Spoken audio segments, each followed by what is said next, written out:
Yun. Mio Sporty na naman tayo mga boss. Ayaw na naman matanggal ang mags. Ayan. Pahirapan na naman tayo nito. Doon nga pala sa mga nagko-comment na sabi nila sa dami-dami ko namang ginawa, bubutasan ko lang din naman. Ito, panoodin natin mga boss. Kagaya nitong huli kong ginawa, hindi naman tayo nagbutas, pero natanggal natin. Yung kasi yung purpose nun, kumbaga, subukan muna natin na tanggalin, i-press, na wala tayong sisirain. Ngayon, kung hindi talaga kaya, doon na tayo sa second option, bubutasan. Ngayon, kung ayaw pa rin, hindi pa rin kinaya sa butas, meron pa rin last option. Diyan na tayo papasok. Mamimili tayo kung alin na sisirain natin, mags ba o yung main axle. Yun lang yun mga boss. Step by step lang tayo, kaya hindi natin pwede mabilisin.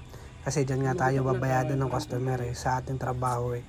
Hindi naman pwedeng ayaw lang matanggal doon agad sa ultimatum. Hindi po ganun. Step by step tayo mga boss. Okay, sige. Balik tayo dito ngayon. Balik natin. Ito yung isang araw pa. Ngayon initan na rin namin to bago matenga at naibabad na din. Pero muntikas pa rin talaga. Pero gaya nga na sinabi ko, try lang ng try, step by step. Subok pa rin. Kaya ang ginawa namin, binalik muna namin paano muna kasi kanina pa kami nagpe-press ng palabas. Ngayon sabi ko sige, try natin ibalik, baka kayanin. Pero parang wala talagang ginalaw siya palabas kanina, kaya napagdesisyon na namin na talagang butasan na lang. Gustuhin ko man na matanggal siya ng hindi bubutasan, pero talagang hindi kaya.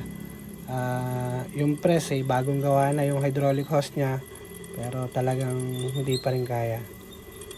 Okay, talagang matigas, kaya butasan natin. Ito naman ay alam na ng customer dahil bago namin simulan nito ay napaliwanagan namin sa kanya. Kapag hindi kinaya, yan ay bubutasan. At pag hindi kinaya ng butas, mamimili siya kung alin yung bibilin niya. Kung may makukuha ba siyang murang mags, mas mainam. Yung mags ang sisirain. Kung wala, main axle, mas mura naman siguro yun. Yun ang pinakang last option. Pero sa pagkakataon na ito, hindi niya na kailangan mamili kung may bibilin ba siya.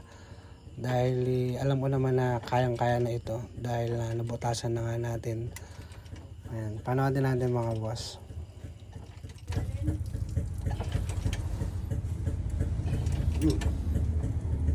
Yan. Alam na. Yun.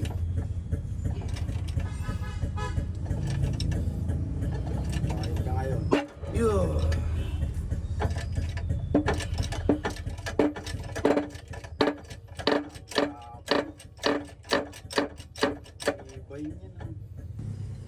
Kaya mga boss, kung makikita nyo talagang napakakapal ng kalawang. Kaya talaga napakatigas. Yan nga pala yung naging butas niya mga boss. Wala dapat ipag-alala dyan dahil isang spline lang naman yung nawala, tapos kakalahati pa. Kaya wala dapat ikatakot. Good na good yan mga boss. Thank you.